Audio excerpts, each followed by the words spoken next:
Let me set it up for you a little bit. This guy was coming over. He wanted to get to Miami on vacation. When we contacted him in Miami, he didn't really want to do the interview, but he did come into our studios and sit down for a bit with Frederica to explain what happened. He said he was sitting in 20J. The suspect was in 19A.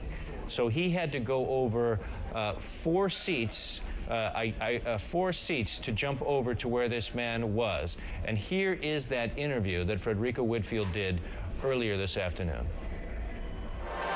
Basically, you know, like I reacted on a bang, and then suddenly, like there was smoke piling up in the cabin, and so people were screaming, "Fire! Fire!" And the first thing we we all did is to check where the fire was.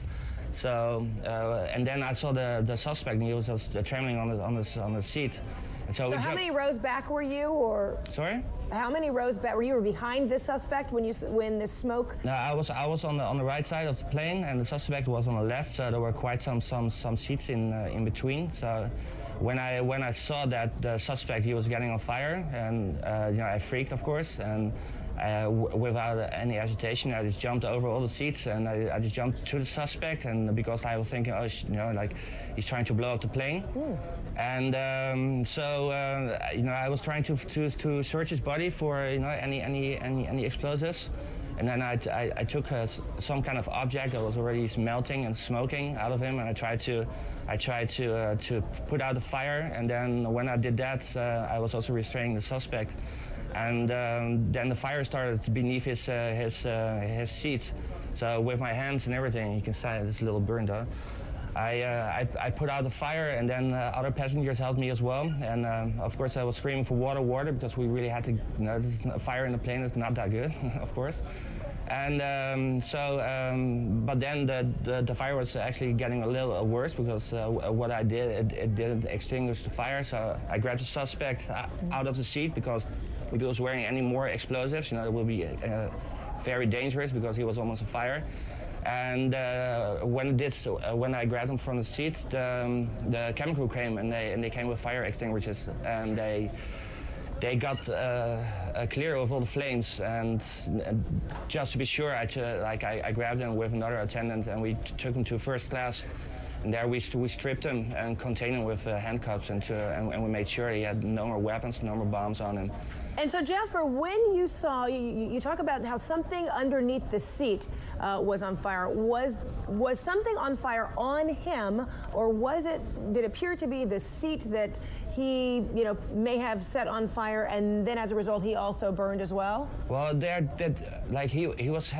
put something on fire that was hitting his pants, and apparently he was dripping. So, and I think it, you know, the liquid or anything like that, it dripped down on the floor, and two pillows got ignited, and but it went really very quick, and we're all just reacting to the fire, and everybody was panicking. So now tell me about him. Was he fighting you? Was he struggling? Did he just seem to, upon discovery, just kind of let it go, and you all were able to? No, he was just very calm. Well, he was shaking though, but he didn't resist anything, and he was just sitting there.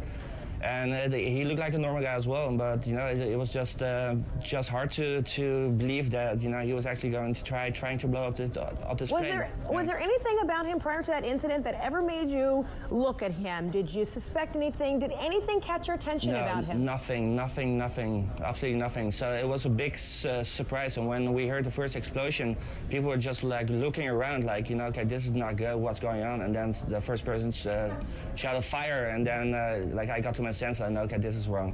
So I tried to... So some of the passengers described it as hearing like a pop. What did you hear just prior to the smoke and the fire? Yeah, well, first it was a pop, and then like about 30 seconds later, the smoke started to fill up on the left side beneath this person.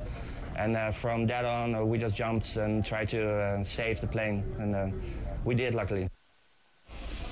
That was Frederica Whitfield's exclusive interview with Jasper Scheringa, seen live on CNN just a couple hours ago. He's the man who helped prevent this terror attack on Flight 253, and his heroism and that of the crew did not go unnoticed by Homeland Security Secretary Janet Napolitano.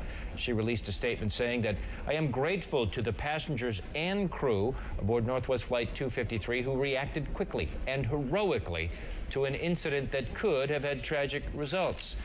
And she adds that the American people should continue their planned holiday travel and, as always, be observant and aware of their surroundings and report any suspicious behavior or activity to law enforcement officials.